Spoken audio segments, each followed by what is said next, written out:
Hello, everyone, and welcome back to Mitchell Makes Vids. Today, we're talking about Aeluma Inc., ticker ALMU, an innovative semiconductor company developing advanced materials for AI, LiDAR, autonomous vehicles, and high-performance sensors. Big news this week. Aeluma successfully closed an oversubscribed public offering, raising 25.4 million in gross proceeds. This fresh capital will fuel their push towards commercialization of scalable compound semiconductor technologies. The market loves it. Shares surged over 18% in recent sessions on heavy volume, closing around $22 as investor enthusiasm builds.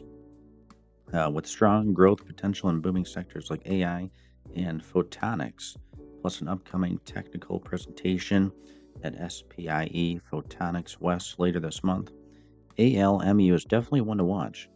As always, this is not financial advice. Do your own due diligence. If you found this helpful, smash that like button, subscribe, and turn on notifications for more stock breakdowns. Thanks for watching. See you in the next one. Guys, check the links in the video description below. Make some cash.